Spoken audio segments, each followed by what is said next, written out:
نازو او جادوگر، لیکوال شاگا هیراتا، مترجم محمود مرهون.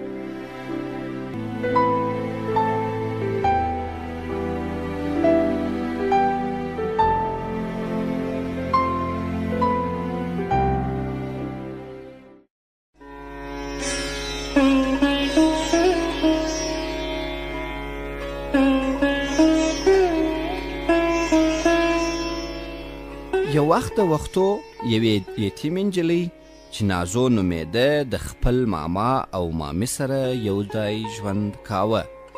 د هغوی کور په یو ښایسته غټ چمن کې و. نازو به هره ورځ له سهاره تر ماښامه له خپل کوچني سپي توتو سره په دې چمن کې بازۍ کولې. یوه ورځ د دوی د کور سره یوه غټه دردوړکه راغله.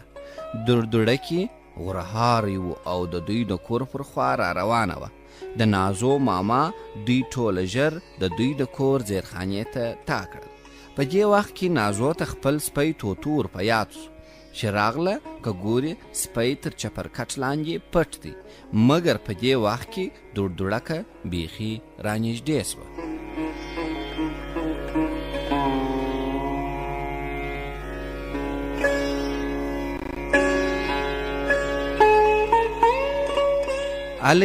الی زه یوړم، هو هو هو. یو دم دردوړکې د دوی کور د مځکې څخه وکښی او په هوا یې کړی. نازو د کلکیل څخه د باندې وکتل. د دوی کور د چمن څخه په هوا روانو. دا او سپی یې په کور کې په هوا وه. یو وخت چې ښه ډېر لوړ ولاړل، بیرته کرار د مځکې پر خوا را روان سول او درز یې څو پر مځکه وموښتل. نازو کرار د کور دروازه خلاصه کړه. که ګوري چې ډېر ښایسته ځای دی. نازو د بیرې او حیرانتیا څخه نارې کړې. تک شین اسمان و، شاوخوا رنګارنګ ګلان او ښایسته درختې وې.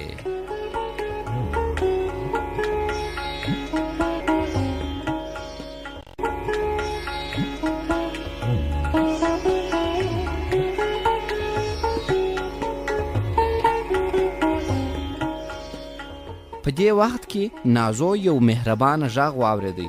زموږ مځکې ته په خیر راغلې. دا د دې مځکې د شاپیرۍ اواز و.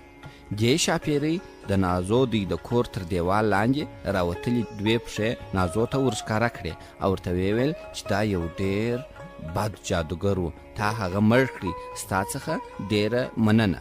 وروسته یې د دغه جادوګر د سپینو زرو بوټونه و نازو ته په تحفه کې ورکړه. نازو له مهربانې شاپیرۍ څخه د خپل کور ته د تګ د لارې پوښتنه وکړه.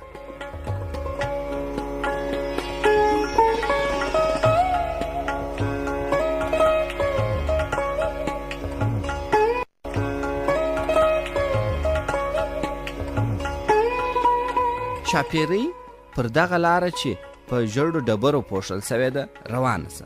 دا لاره تا د شنه زمرد ښار ته رسوي. په هغه ښار کې به اوس جادوګر پیدا کړې. هغه ستا سره مرسته کوي چې خپل کور ته دې ورسوي. نازو د شاپیرۍ او د هغو د خدمتګارانو سره خدای پاماني وکړه.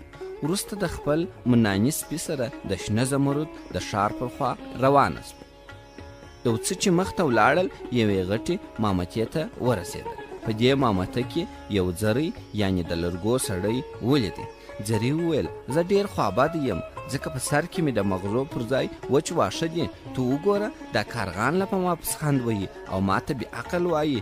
نازو وویل زری راځه زموږ سره ولاړ سه، اوس به ستا سره مرسته وکړي. زری د دوی خبره ومنل او د دوی سره روان سو. هغوی دغسې پر مخ روان سول.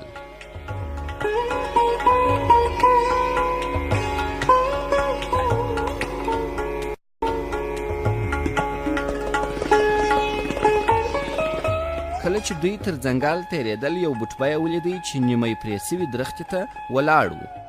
بوټبه سر ترنوکه د اوسپنې جوړ و. هغه تبر تر خپل سر اړولی و او دغسې یخی پاته و. نازو د بوټبه د بدن ټول بندونه چې زنګ وهلي وه ورغوړ کړل. نو هغه و چې بوټبه پر حرکت راغی، پر خبرو راغلی او ویې ویل ډېره مننه.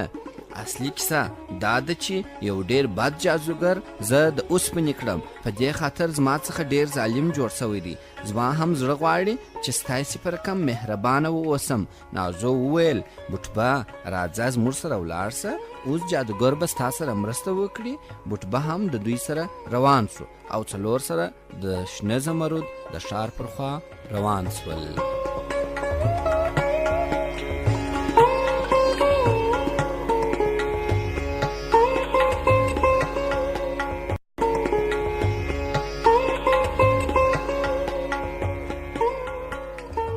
دوی دغسې روان وه چې یو دم یو زمری پر غړومب وهل او حمله یې پر وکړه. زمري غوښتل چې طوطو ته کپر واچوي، مګر نازو زمری یوه ټینګه چپلاخه ووهه.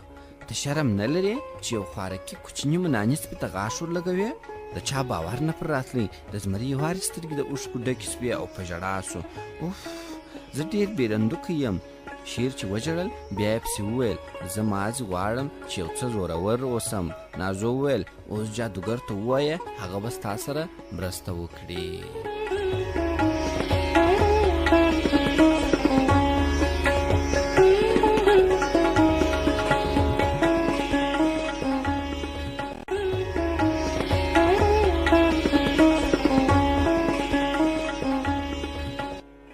زمري هم د نازو خبره ومنله او له دوی سره روان شو. دوی دغسې په خوشحالۍ روان وه. په لاره کې داسې یو ځای ته ورسېدل چې یو ډېر ژور ډب و. اوس دوی حیران پاته سوه چې تر دې ډب به څنګه تېرېږي. په دې وخت کې زري ته یو شی ور په یاد شو او ویې ویل ښه راځئ دا لو درخته راچپه کړو. د دې درخت یو سر به د ډب پر دې خوا سي او بل سر به پر هاخوا، باره به پر درخته تیر شو. ټول زري ته آفرین وویل او بوټبه درختې ته تبر کش کړي چې درخته راچپه کړي.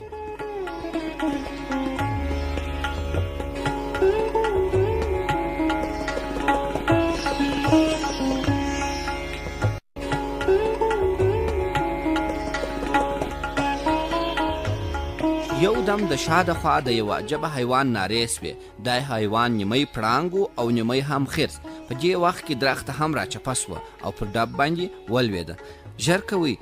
دوی ټول ژر تر ډب واوښتل او عجب حیوان هم په دوی پسې و او غوښتل یې چې تروالې واوړي. زمري بوټبه ته ویل چې زه د هغه سره جنګ کوم، ته ژر پل ونړوه.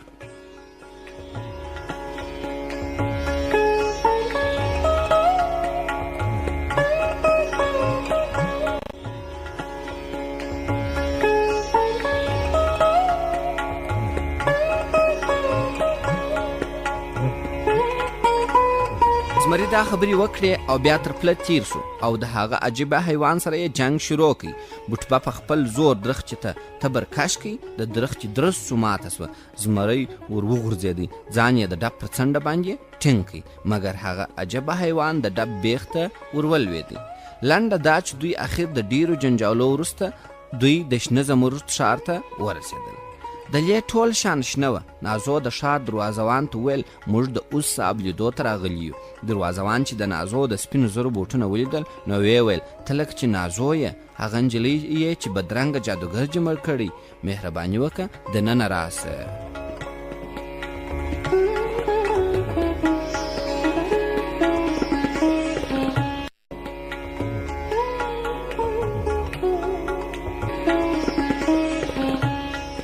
دوی داسې یوې خونې ته ورننوتل چې پر یوه چوکۍ باندې یو لوی بېتنې سر معلومېدی.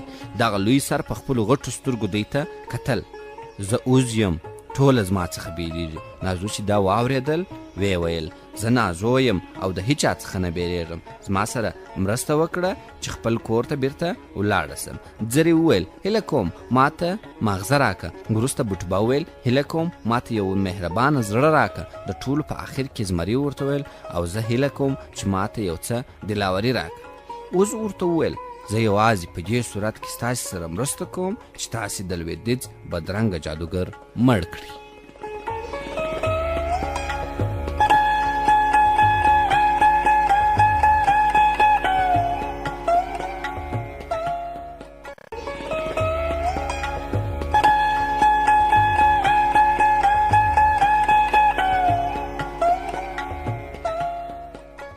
نازو او د هغه ملګري د دې خبرې په اورېدو ډېر خوابجه سول، مګر بله چاره نه وه. هغوی د لویدیځ د جادوګر په پیدا کولو پسې روان سول، مګر دوی بیچارهګان خبر نه وه چې د لویدیځ جادوګر د دوی د نیولو لپاره خپل په هوا کېدونکي بیزوګیان راستولي وه. یو دم په هوا کېدونکي بیزوګیان پر راغلل، د زیرې د سر څخه یې وچ واښه وکښل، زمری یې په جال کې ونیوی او بوټبه یې د مځکې راوویشتې. نازو یې تر لاسو ونیول او د جادوګر کلا ته یې بوتله. جادوګر نازو ته ویل د سپینو زرو بوټونه دې وکاږه. نازو ورته ویل یا ولاکې وکاږم. جادوګر په دې پوهېدی چې که دوی بوټو ته لاس واړوي ګوتې یې سوځي، نو ځکه یې کار په ونه درلودی. د دې وروسته یې نازو خپله مزدوره کړه. نازو خوارکۍ مجبوره وه ټوله ورځ د جادوګر کارونه وروکړي.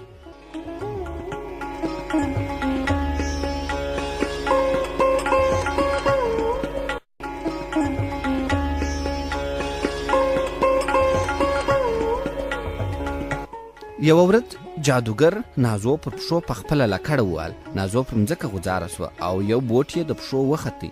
نازو ته ډېر درد ورغلی او د اوبو سطل چې یې په لاس کې و هغه یې پر جادوګر وپاشي. نازو نه وه خبره چې اوبه جادوګر د منځه وړي. جادوګر لو چغه وکړه، وروسته یې ټول بدن اوبه سو او پر مځکه توی سو.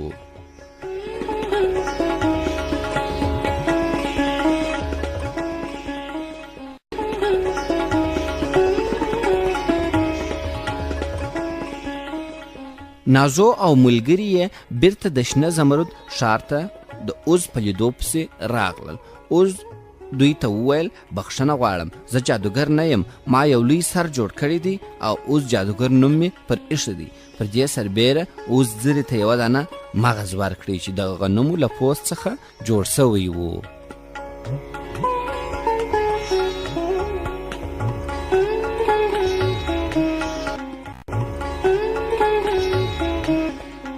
بوټبته یې یو په دوړو پټ زړه ورکړي. د بیرندوکي زمري په خوله کې یو څه د دلاورۍ شربت ور واچول. زه خو رښتیاګو عقل لرم، زه د مهربانۍ او مینې احساس کوم، زه د دلاورۍ احساس کوم. دا د زرې، بوټبه او زمري خبرې وې چې په زوره زوره یې نارې وهلې.